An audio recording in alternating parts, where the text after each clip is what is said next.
What you saying? I'm good, man. What you saying? You good? Yeah, man, not too bad, not too bad. Just chilling out, man. That's not the lab, is it? That's not the lab, is it? That's not where it's all happening. This is chilling spot. I got the little setup here and that, but this is like the little wardrobe. Oh, because you know what? Because you moved, right? So you're just trying to work. Yeah. How's the house move?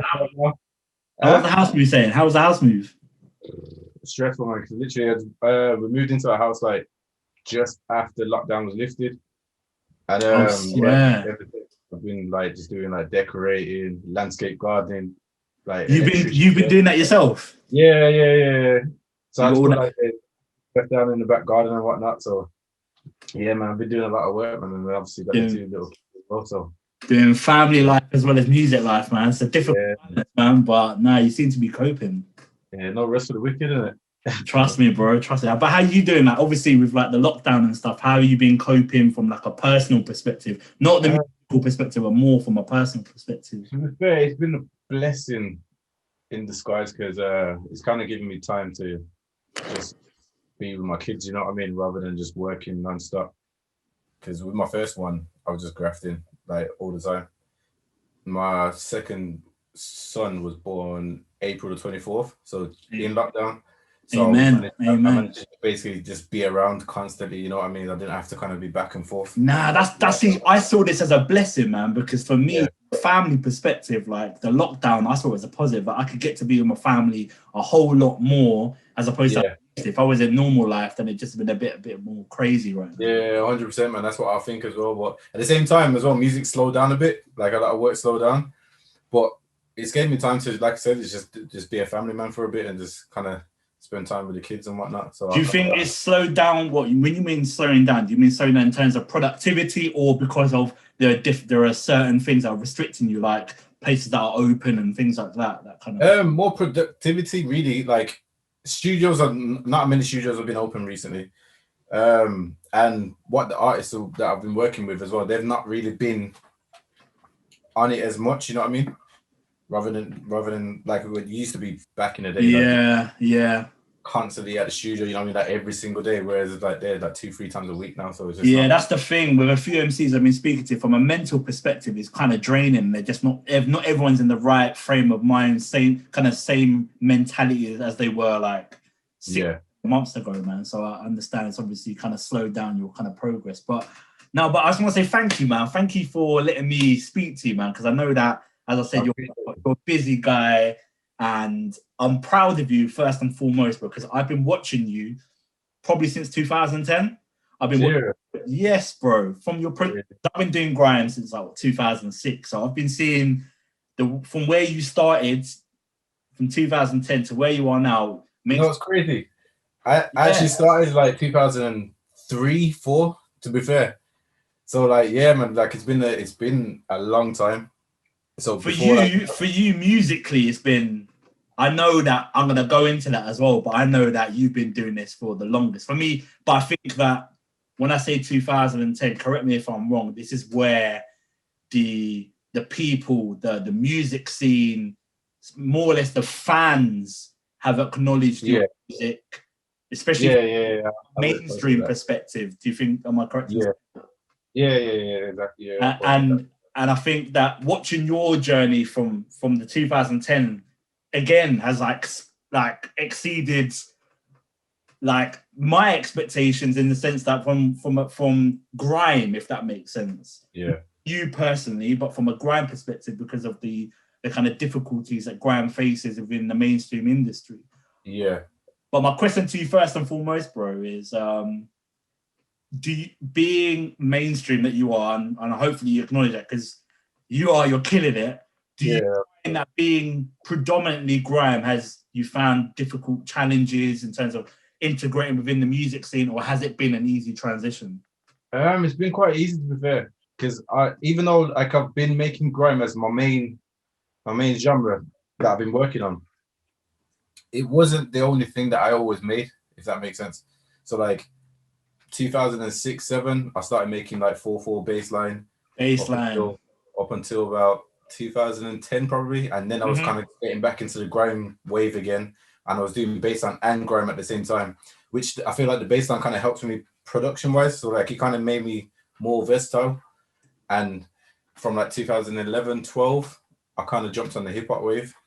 And then I got my placements with like Blade Brown and Gunna D and them like. And then I feel like that just kind of opened me up a bit more musically. So I feel like throw me in any situation, I know how to adapt to it now. Well, this is it, because not all grime producers can do that, bro. And what I mean, well, they can do it, but they can't. I'm not saying they can't do it to a great detail, to a certain level, but you know that, and you've shown that with your bangers with Fredo and Bugsy Malone and things like that. And you can show your versatility, and you've done it well. If not well, you've exceeded everyone's expectations. You've just literally. I appreciate that.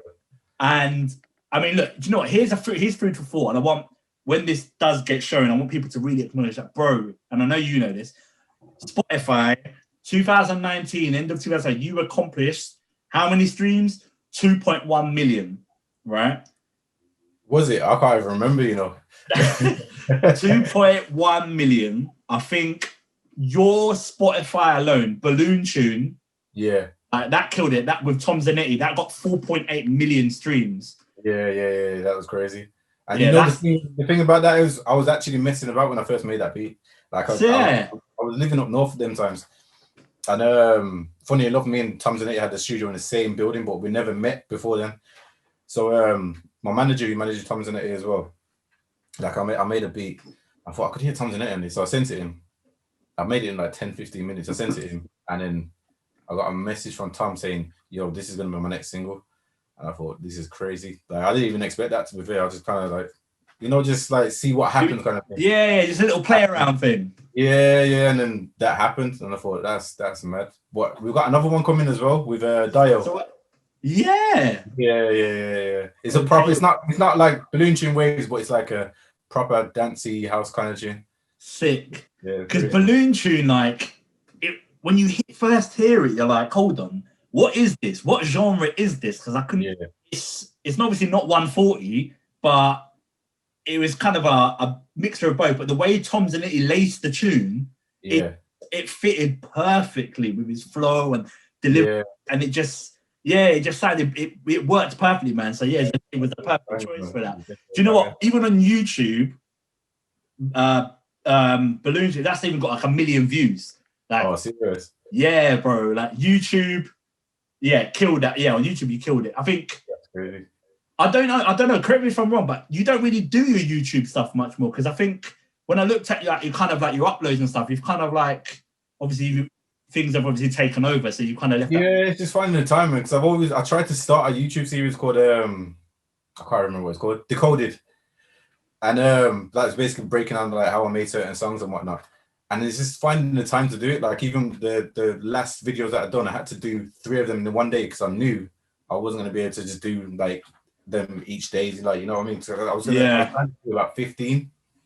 As you know, there's only 3 there, so it's a bit. It's a bit of time, man. But still, even then, you still got like nearly 6,000 subscribers on your YouTube channel, bro. Yeah.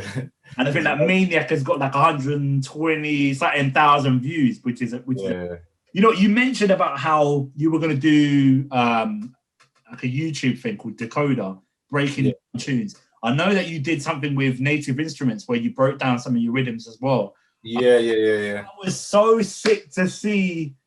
Literally, like, I mean, for me, I wish they'd asked you so much more, because when I was watching, I was like, I need to know exactly. I wanted to go in so much specifics, but because I know you could have done, because I think that it was kind of like a summary kind of thing of really, you did this and you did that, but it's sick to watch, man, because you done, again, from a grime perspective, especially from bangers, you didn't get to see that. But what was that like being with Native Instruments and literally breaking down your tune? Was that the first time you've shown people how it was? In detail, when they did ask me about it, I think they asked me like, is he even gonna do it, kind of thing, and I was gassed to do it, because I'm a fan of Native Instruments anyway. Like, literally every song that I make, I always use their stuff. So when I've done it, I definitely wanted to do it, but like you said, it was like a quick. It went past so quick back then. So quickly, like 10-15 minutes or something. But 2 minutes, like, it just flew by. Yeah, that must have been a sick experience, man. Because I know a lot of people do ask me, because I even get DMs as well. it's just the DMs is crazy. The producers that ask for stuff or want to send Seriously. stuff, like, yeah, man. Sometimes I have to just leave it to my managers. I can imagine, man. It can be like overwhelming and that. Yeah, man. It's everything is long to kind of handle. I mean, especially when you've got different platforms of like you've got Spotify, then you've got your YouTube, you've got your Instagram, you've got your Twitter. I mean, for someone as active as yourself, it's not easy for you to manage all of them, plus your personal side of things as well. Like exactly, like being a builder and doing the landscaping thing as well. It's like 24 hours ain't really enough time, man. But you know what? I'm gonna ask you, bro. Your tag. Yeah. Which one? Swifta Beater. Hold on. Swifta production. Yeah. Now, do you know I've got horror in front of me right now, but you didn't use it. You didn't use it in that one, but you're the one where Swifta Productions. Yeah. Who is that?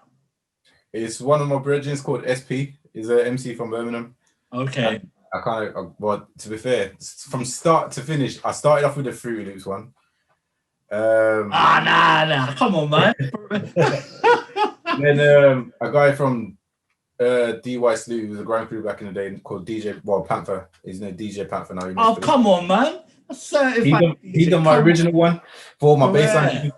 Yeah. And then I thought I needed another one, so then I got one of my female friends back in the day. I got her to do me one for like more like the girly baseline tunes, and then I thought I needed a gritty one for the grime tunes. So now I've got the one that's current.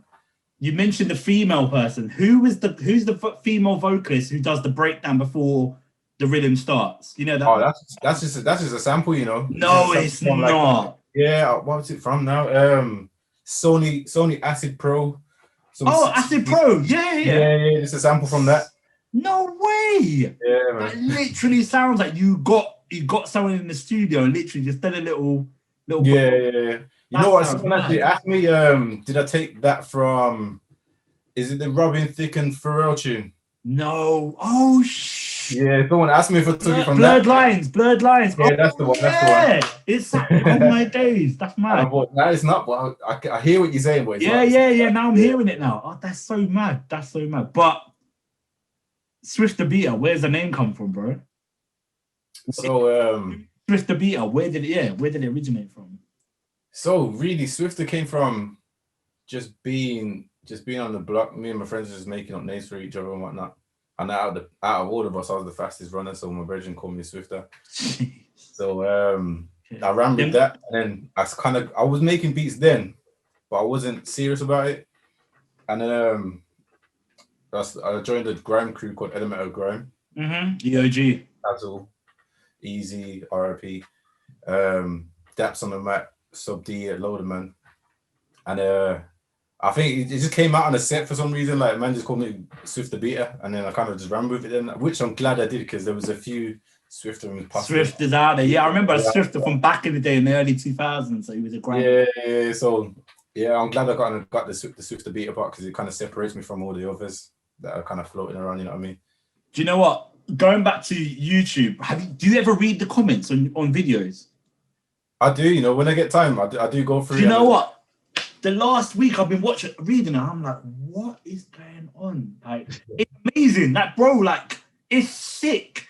Like, you're getting people from all over the world. Like, literally, I'm here because of. Never YouTubers and Twitter guys and Instagram guys from like America and Russia. Yeah. How does that make you feel, bro? Oh man, it's just like, it's overwhelming, to be fair. Like, because I remember when Sidemen was using my instrumentals for something, and I just remember seeing all their fans coming to my page, and I was like, this is crazy.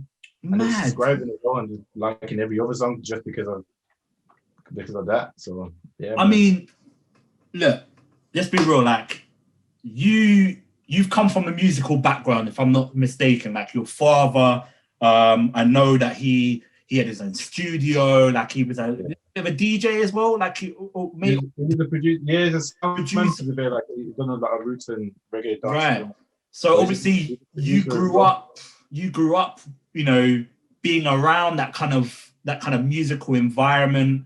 And from my understanding, obviously, that, you know, your dad had his studio and you could cut dub plates in there and things like that. Being that from a young age, like, how was that, like being in that kind of environment, especially from your father's perspective as well? Well, to be fair, like I've always been around when he was making music. And when growing up, he was in a 1-bedroom flat, and it was like with the living room and the bedrooms in one kind of thing. And his studio was in that room, and I always sat on his lap. And while he was making music, and there's a picture of it, I'm gonna try and find it, but there's a picture of it me sitting on his lap. And then I think like a few years after that, he made a track called Boom Shakalak with Apache Indian. And we did not. Yeah, Swear. yeah. I know that rhythm. Come on, that's certain. This is what I'm saying. It's on the Links advert right now. What? So yeah, like he's still cleaning up for it, man. I'm kind of proud. I'm proud of it. But yeah, it's like I was always surrounded by it, and I think until like I was about 11, 12, that's when I kind of thought I want to do this. I always had an interest in it, but I didn't want to make music. I always wanted to do other stuff. I know that he had like a high performance computer, and then you just kind of started going on there, and yeah. That you were between that, the computer, and a PlayStation, if I'm not correct. Like yeah. Well, I started off on the PlayStation first, and then I think he saw the potential because I was like DJ Big Mikey from Brom. Big up Big Mike every time. He was like, "Yo, these beats are hard. If you got like a proper computer and that, you be going in." So then I secretly got into the computer and installed Fruity Loop.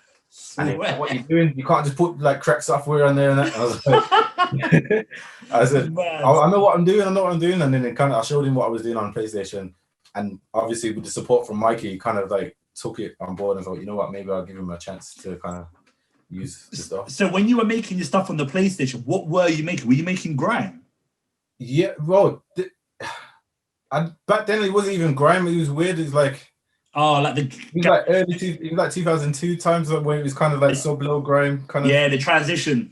Yeah. So I was kind of making whatever that was really, and I kind of got here really. But then, what made you get into this kind of sub-low kind of grime? That's what I'm trying to get at. Like, what was it that? How did you discover? Before, well, obviously, listen to like Soul Solid crews and all the old school crews like that.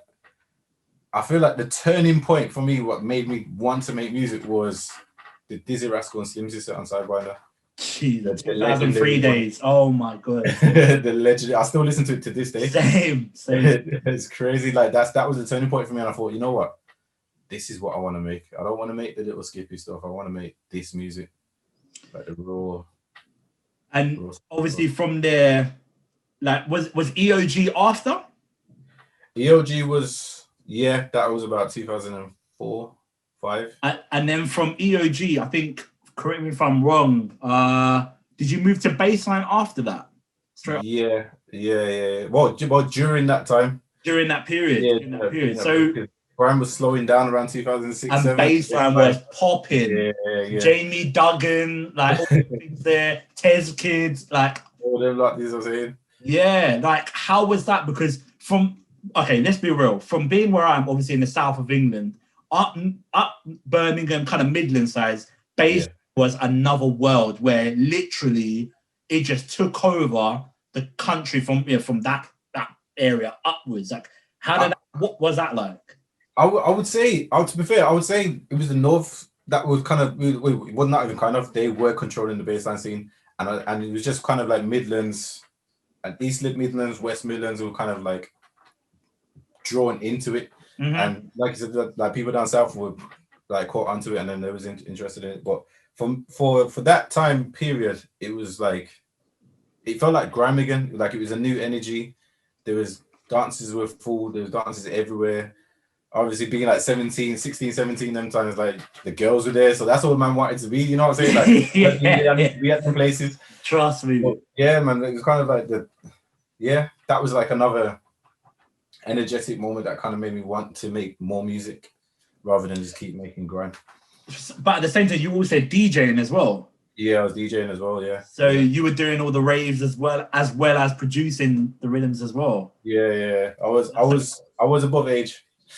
That's all we need to know. That's the disclaimer right there.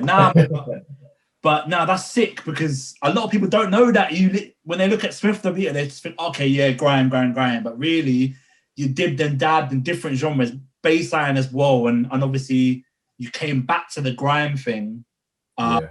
And I think from after the baseline, when you started focusing primarily on grime, which is when the mainstream, the UK artists started to think, well, hold on a minute, Swifta, what is this? Because when you go on YouTube, I mean, look, I'm going to play this. For me, this is my favorite rhythm all. Yeah, horror movie. I think that's if not one of your first-ish kind of grime beats, right? Or am I mistaken? What, in 2011 or 2010? Sorry, 2010. No, I made that like 2009. Swear. Yeah, probably 2008. Because even when I was making bassline, I was still making grime tunes. It was just sat there. That's mad.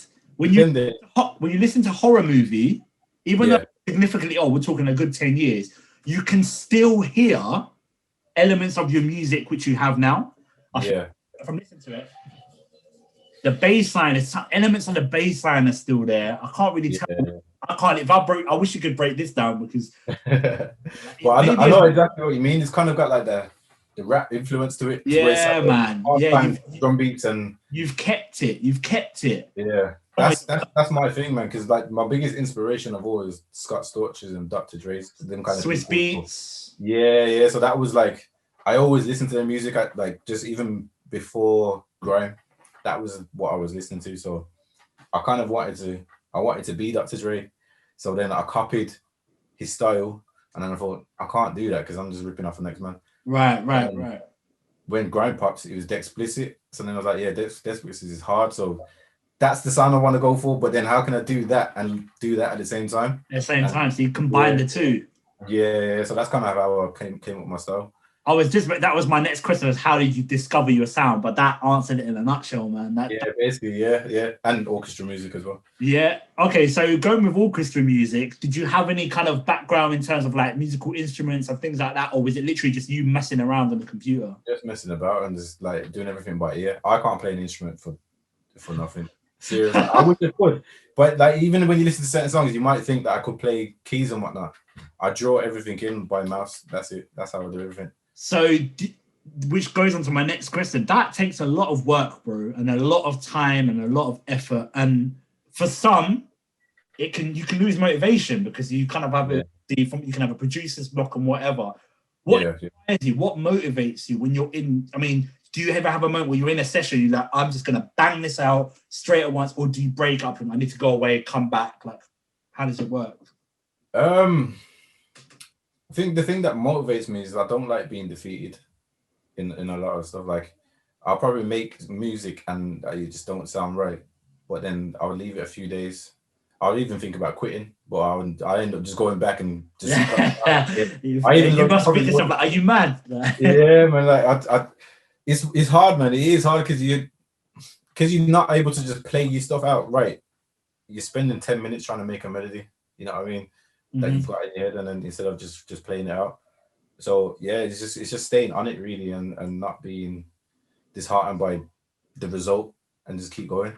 That's all I've ever done is just keep going. Like I was speaking to my friend about this the other day. Like he said, if you ever won the lottery, would you still do music? And I said, yeah. Even if I won 200 million, I'm still gonna do music. Just carry on life as normal. Just keep making them because that's passion. That's what you've been growing up with. Like, how could you? What money can't take you away from what you love the most, man. Yeah, exactly. Because a lot of people do music for the money in it. It's never been that for me. Never at all. Never at all.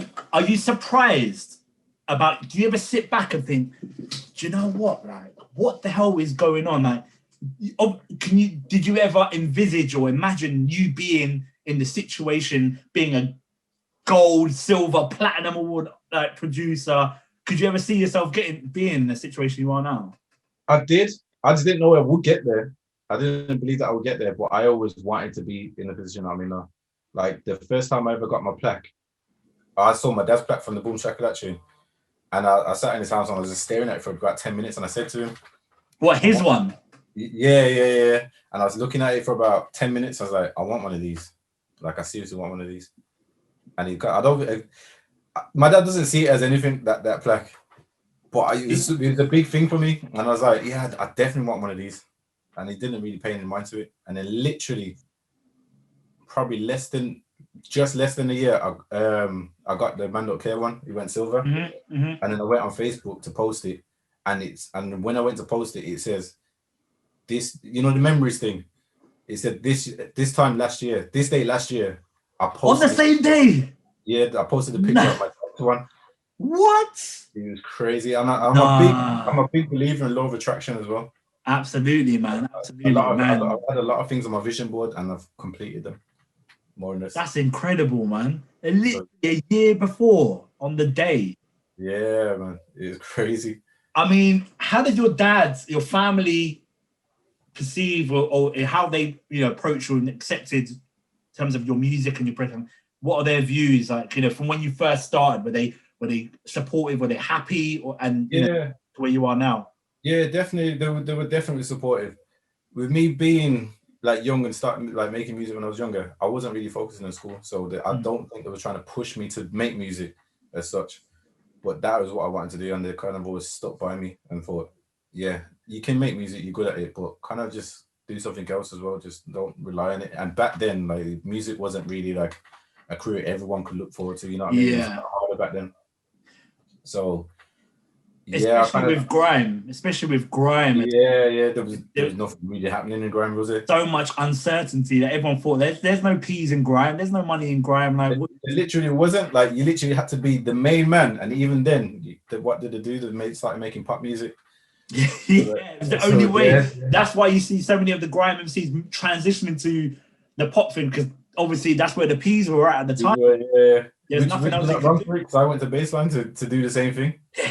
You know what I mean? Yeah, but you had to follow. Obviously, you were going away. You're going away the right way about it. But you just you got to do, man. But then look, man, it paid off. And again, I'm so proud when I read your achievements online. I'm thinking to myself like, yo, this is a person who started off with grime and has succeeded and literally killed it. Yeah. And I really want you to know this, but you, and I'm sure you get told this, but you have been a major contribution, not to just to the UK music industry, but from a grime perspective, being a predominantly grime DJ. Like, as soon as I drop your beats, like for an MC, straight away wheel, because I appreciate that, man. Your music and the energy it delivers is just incredible, man. And I think I'm hoping that the grime scene and everyone collectively really appreciates what you've done for us, man, because I do get the love, man, and it's crazy because a lot of people say like Birmingham producers don't get shown love or whatnot, but I feel like it's just literally down to the quality. You have to be different as well, and it's just sticking with what you're doing as well. You got to believe in what you're doing, because I feel like the turning point for me in grime as well, before the Man That Cares and whatnot, was when the Lord of the Beats thing was happening. And someone called me out and said, "Yeah, I'll spin Swifta." I was like, "You crazy? Like, don't like I'm the most humble person ever, but don't call me out. Like, that's the worst thing to do, because I hate being beaten. I hate being proven wrong." So the first thing I done, I slapped up a beat called Grimy in about 10-15 minutes, slapped it up on SoundCloud, and it just went mental from there. And then that's when I caught the ears of JME and whatnot. So yeah, that was kind of like my turning point. But yeah, I do get shown a lot of love from the grime scene. So from that is when you worked with JME with so from that shoot, from when you put the beat up on SoundCloud. Yeah. So is that when JME obviously thought, okay, well, not saying Swifta Beater, but like raw, like he's snapping now, like, because from then he was just playing a lot of the times. He was just playing that, like, my instrument was in his car, but he was posting them on Twitter as well and saying, this was Swifta, like. So I'm getting a lot of following and whatnot and attention from that. And then every other instrumental that I'm releasing on like iTunes and whatnot, he's playing them on his Twitter. So I'm thinking, the best thing for him to do now is just send him music, because he obviously wants it. So I did. So then you started sending him music. Yeah. Obviously, he was appreciating your material, and then that's what came about. Yeah, basically. Even that was crazy as well, because the story behind that, I almost deleted that beat. So I came in from work one time because I had to get a job. I was working in the warehouse and I was fed up. So I got home and I was like, I ain't going to work. I'm not going to work again. Tomorrow I'm quitting. And I just sat down and made a beat, like, in frustration. And I made it and I thought, this sounds dead. It sounds like all like childish and that. Like I don't even like the sound of this. So I posted it on Facebook and I asked my like followers and that to let me know what they think. So I trash it or do I keep it? And then my sister phoned me and says, "No, you definitely need to keep that beat. Just think of someone that you can." Wow! Even your sister phoned you up and was like, "Yeah, you need to hold on to that." Yeah, basically. Just think of someone that you can give it to. I was thinking for ages and thought this is kind of like, I don't know. I feel like the only person that can attack this is Jamie because his character is just so bubbly. It would just take. I feel like it would just kind of just merge nicely. So I sent it to him, and he replied within like 10 minutes. With just it didn't even write any words. He just button bashed the keyboard. So got two yeah, this is promising. And a whole year went by and I never heard anything. And I thought, okay, yeah, this is dead then. And then I was in a crew called Stay Fresh, and we had a booking at Eskimo Dance, and I saw him and I introduced myself. I never met him before, so I introduced myself to him. And he said, "Oh, you're Swifta," and he pulled out his phone and he said, "Yo, watch this video right now. Like, take this. I'm doing an interview right now. Take the phone, and then watch this video and come back." I watched the video, and the video to man, okay. No, what? And he said this is gonna come out next month, and I thought, shit, this no is way. From then, when you had no idea. No idea at all. Like he had the video shot, everything. Never told me about it. I think he was gonna do it as a surprise. Right. Yeah, man. From then, I just knew it was gonna be a hit. So I mean, what was that felt like, man? Like just I was gassed. And that not just by an email, but you were literally right next to the guy. Here, take my phone and watch this. Like, yeah. To be fair, I was baffled as well. You've only just met me. You've never seen me. You just gave me your brand new iPhone. I think it was like iPhone 7 or something at the time. I was like, okay, cool. But I just watched the video and I even started playing it again. And I feel like he probably thought I ran off with his phone because I was watching it about 3 times before I gave it back. No way. Literally, you must have been thinking, what is going on? Like, and I mean, speaking of Man Don't Care, obviously it killed it completely. Stream wise, radio wise, you name it. Yeah, views are crazy. I think it's like what 46 mil or something like that. Yeah, if not more. I mean, even now people are still smashing. If you go on the comments on YouTube, I mean, you're talking comments every single day. People are just saying, "I've just heard this now. Like I've just come across this now," and it's just like, yeah. I mean, this is the thing with your music.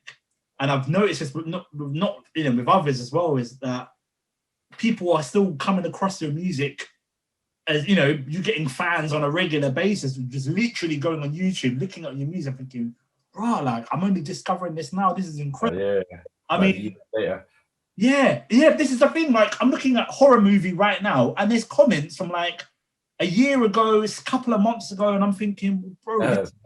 This is how mad it is. Like the music you did 10 years ago still slaps now, if not more than something more than it did before. Yeah, it's mad.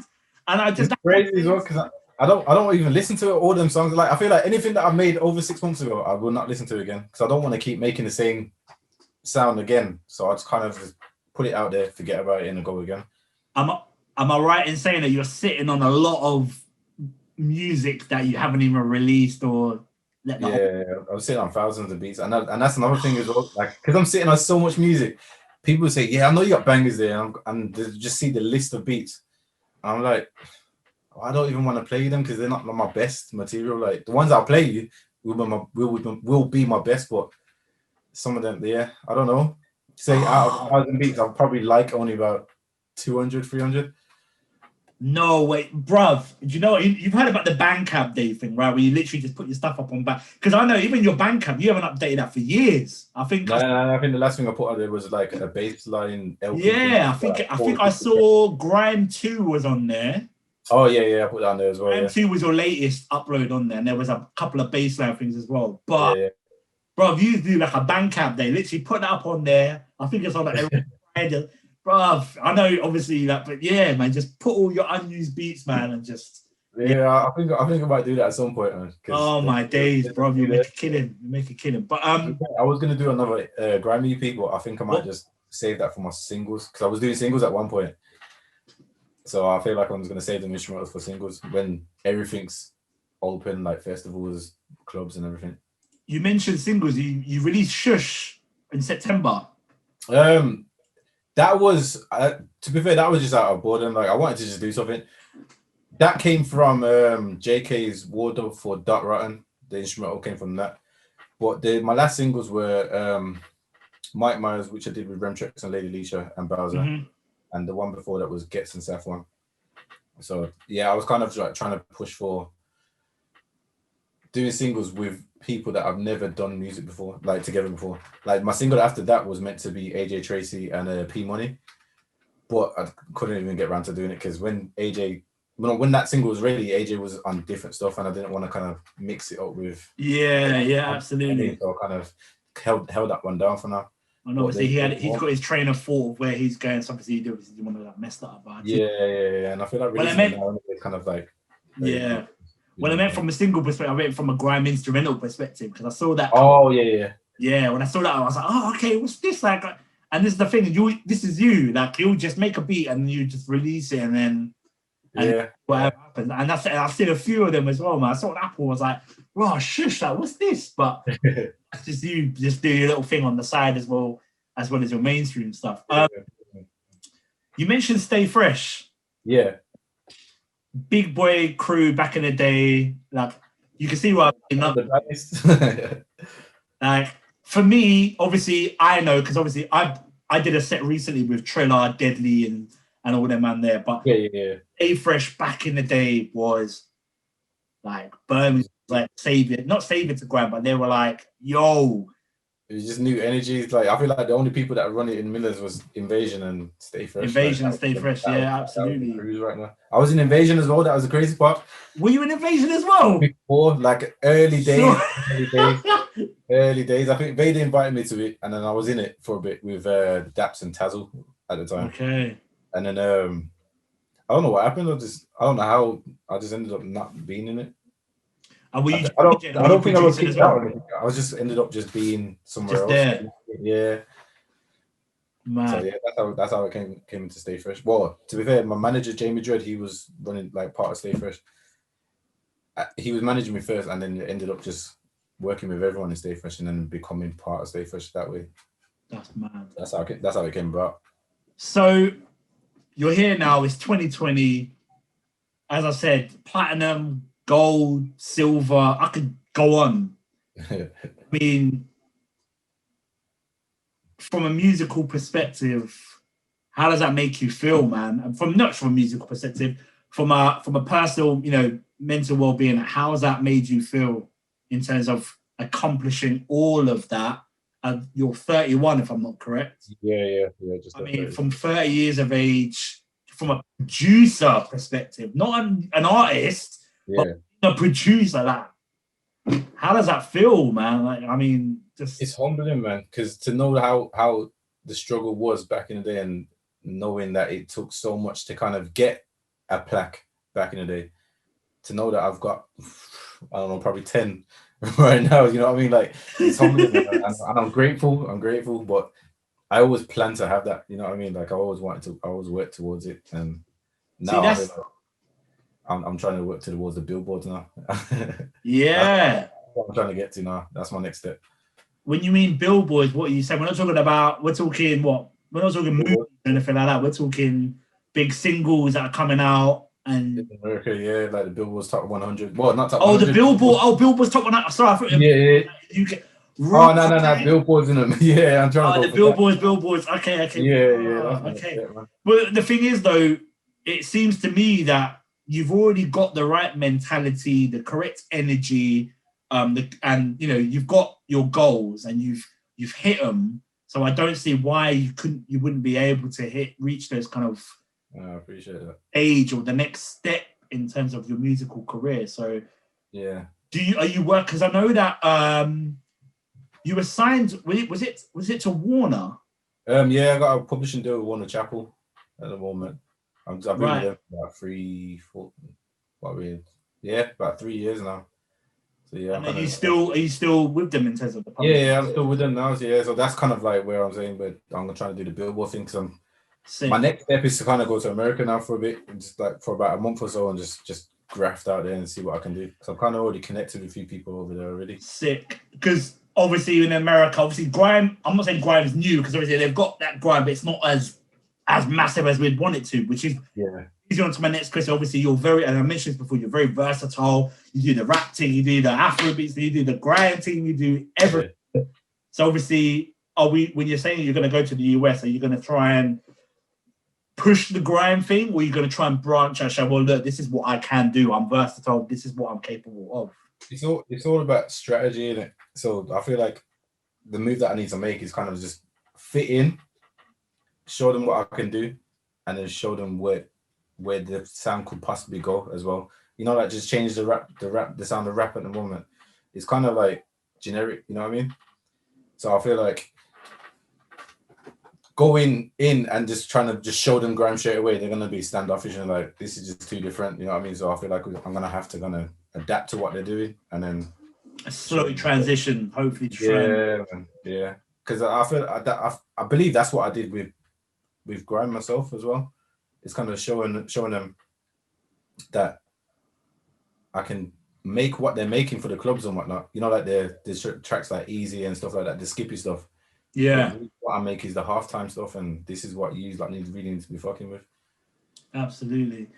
I mean, you've mentioned about America, but going more closer to home, being the UK, how do you branch out? I mean, not branch out, that's wrong. I need to rephrase that. How do you, I mean, look, you with your music being like Fredo and Heady One, and like, how do you just send them a tune and say, here you go, I think you'd be good at this, or do they come to you, or is it bit of both? Like, how do you reach out to the rest of the UK music scene as opposed to just the grime kind of scene? It's crazy. I actually don't know how it happens. It's mad. I like the Fredo link came from working with Blade, and then we done that tune, No Lie, and I think I just posted it on Instagram and tagged him in it, and he said my G, and I responded. I kind of just built the relationship from there. But that's how it kind of happens. But I don't really just start getting in people's faces and say, yo, here's beats, because I can imagine they get that every single day as well, you know what I mean? So I don't even want to be like a nose like that. I'll kind of leave that to my manager, if anything.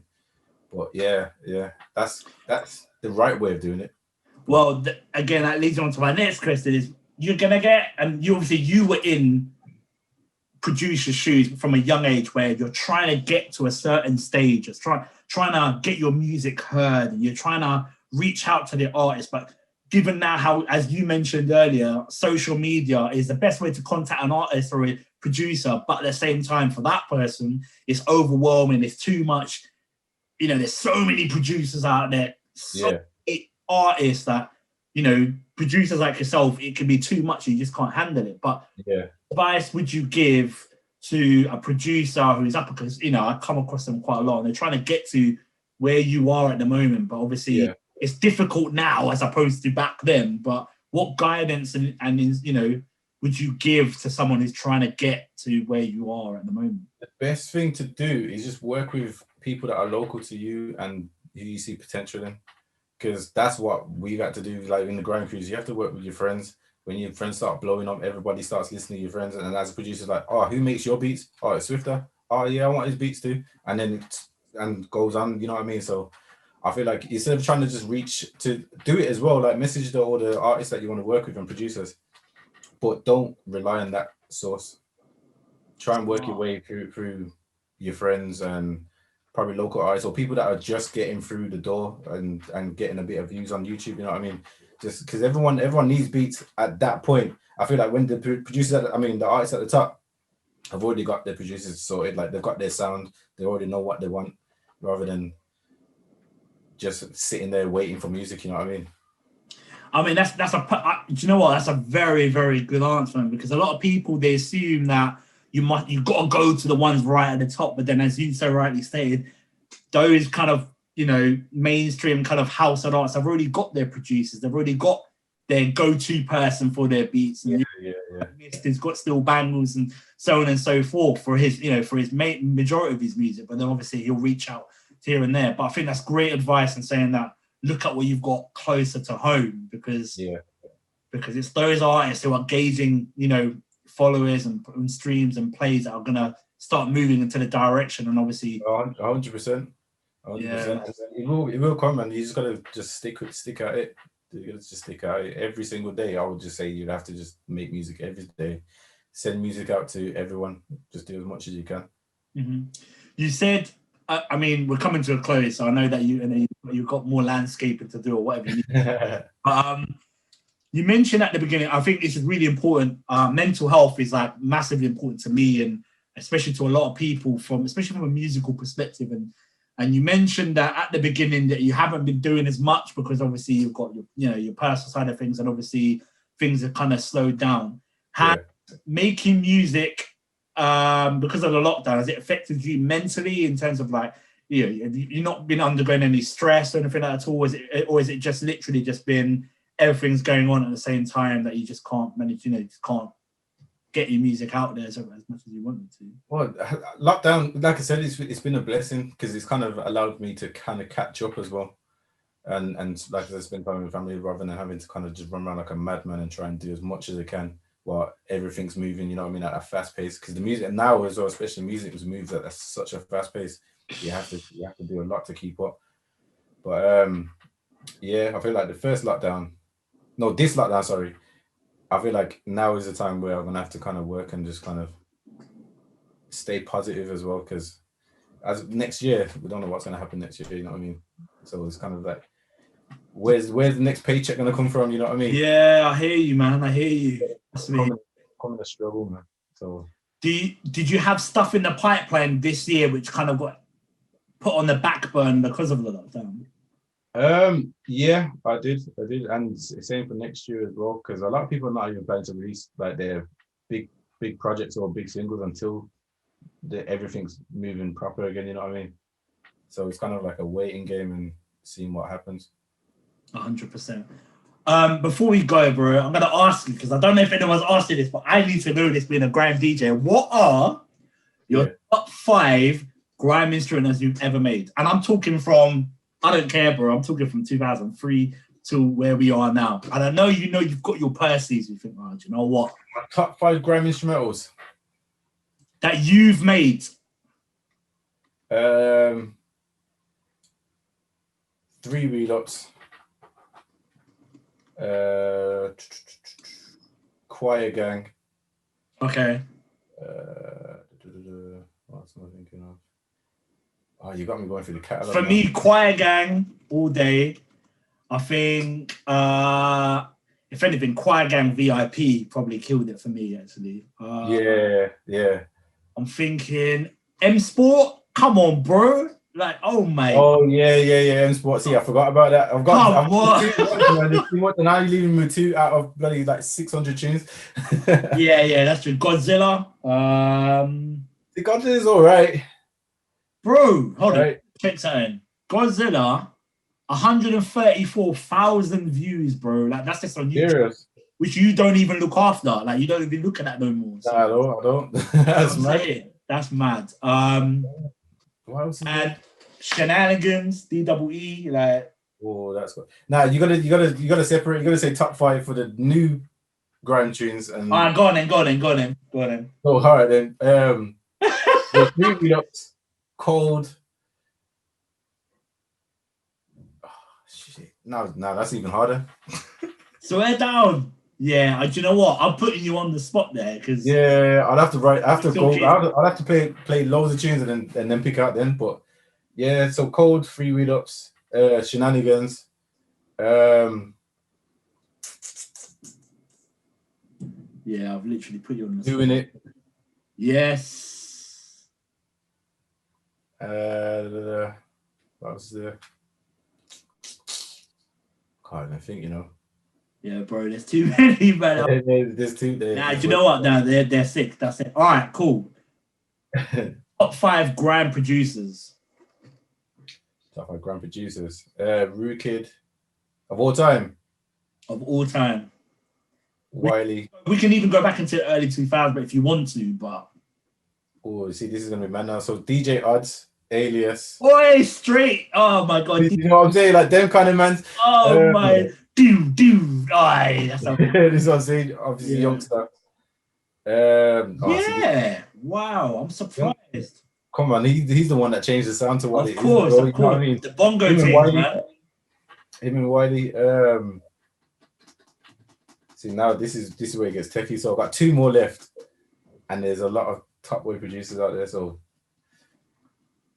I'll have to say Terror Danger. Sick. And you're gonna say. Should we just say top 4 then? I'm trying to. Yeah, you're gonna get me in trouble, man. Yeah, that's. we'll keep it as that. All right, last question. Top 4 MCs. Top 4 MCs. All right. See, that's hard, man. I can't even do that. Yeah, I was gonna say that's a bit controversial still. Yeah, I can't even do that. That's hard. Man, message me and phoning me. Yeah, you get a phone call like, yo, Swifta, well, I'm not in the top 4 of that. You don't rate me then. That's why you ain't seen the beats for the past year. Yeah, straight. Bro, Swifta, bro, thank you so much from bottom up. Thank you very much for taking your time out just to literally open I appreciate it. Times. It's greatly appreciated, bro. I'm happy, and once again, from a Grime DJ perspective, I'm proud of you, man, because I'm proud of where you've come from to where you are now. You're a very cool person. I'm happy with your progression in terms of from a personal perspective as well, not just. Yeah, I love that, man. And I'm happy that both are combined into one, and you're being uplifted into a good place, man. So no, really, just want to applaud you, bro, because you're an inspiration for the youth. You're an inspiration for people like myself and other people who are aspiring to be where you are today. So I just acknowledge that and really appreciate that. There's a lot of people that look up to you, man, and really acknowledge what you've done for the music scene. And, especially listening to music helps in this dark times, man. And that really takes a mind off things, especially. Yeah, definitely. So, blessings to you, man. Before, no music for the end of the year, no? Nothing, nothing, nothing you can release or let us know, like, is anything creeping or we're waiting for? Grime-wise, I don't think there is. Rap-wise, I think there might be a few. I've got another one with Fredo coming. Jeez. I've got a few. I don't even want to give him away too much. Nah, don't. I think the next one that's due out is the Tanzania one with Dio. Oh, sick. Yeah. Is that a 2020 thing or is that a 2021? I think it's 2020. To be fair, I think it was supposed to be coming out next week. But I swear. Yeah. Okay. I'm hoping this one slaps number 1 on that. Yeah, 100%, bro. 100%. Christmas number 1 all day, bro. Let's hear it. I'm trying to get Mariah Carey. Trust me.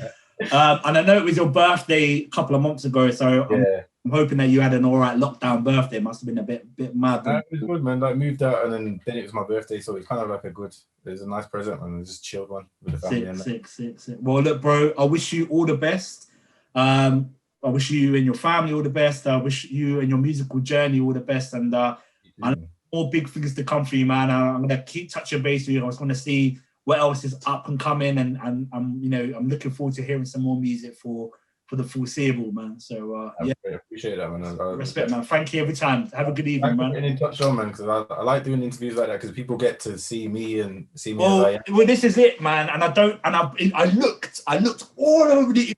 I was thinking, I need to see a bit more about yourself and a lot of people. It's inspiring. It's inspiring to see from people that have come from, just like myself, just being at home and then making music and whatever, and then literally taking it to you're listening in your car the next day. Like, it's just to hear about people's journeys and how you've got to that, and that it is possible, that it's not impossible. And if you put your mind at it and you put your work in, then definitely see the results. Definitely, man. This is positive thinking and law of attraction. That's my main key. This is that I believe in that so much that it happens, and it makes me believe in more. You get me? Just a few words on that, because I've heard it so many times. Before we go, just the law of attraction. I've got a guy who keeps putting it on Facebook all the time. I'm like, I don't know what this is, man. In a few words, but what is that?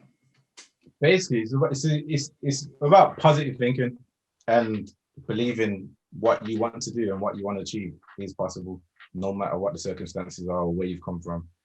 And no goal is unaccomplishable. You know what I mean? So, like I said, like when I was first reading the Secret, which is a book, I was reading it thinking, this ain't right. And then I was doing like little things like, I want to make £500 next week. These times I'm signing on and just making beats. £500 would just randomly come through PRS. And I thought, mad. Like, I didn't even know my music was getting played like that. Then I would just apply it to certain things, like even my first car. I didn't get the car that I put on my vision board, but I was able to get that car. You know what I mean? Like, it's anything that you want in life. Just believe that you can get it. Believe that you've already got it, to be fair, and just keep working. And that's all you have to do. That's all you have basically to do. Having the correct mentality, putting your mind to it, setting your achievable goals, which are achievable. Even unachievable. Even unachievable as well. Seriously, bro, like nothing is out of reach. That's what I believe. Nothing is out of reach. If one person's done it, another person can. One thing though on that, motivation is obviously a big problem for a lot of people. Yeah, 100%. So what's the element in terms of getting over that kind of motivational kind of block? It's just not giving up, no matter how hard it is. Yeah, it's just that simple. Like I've literally gone from not having any electric in my house and not knowing when I could even put the electric back on to buying your own house. To buying my own house, bro. Like, it's mad. I didn't think I would be in this position ever. Like I always had these goals in mind, but I just didn't know if I would achieve it. But I always believed that if I just applied myself, I would get somewhere in a better position. I've had down days, you know what I mean? Everyone does have their down days. It's just kind of... We're human. Yeah, man. It's just keeping the faith, man. Do you know what? It's so beautiful to hear that just from yourself, because I said that when people listen back to this and watch and understand that there is hope. That even in difficult, dark times, there is hope of achieving them goals. And as you said, even if it's unachievable, it's there for the taking, whether you mind it or not. So, wise words, my brother. Wise words, man. So, thank you once again. I appreciate your time. It's greatly appreciated, man. Seriously, from the bottom of my heart. Thank you very much for taking your time out. And I'm looking forward to hearing some more music from you, even if not this year, next year. Definitely. Wish you all the best, man. Yeah, man. I appreciate that. Respect, man. Take care, bro. Bless.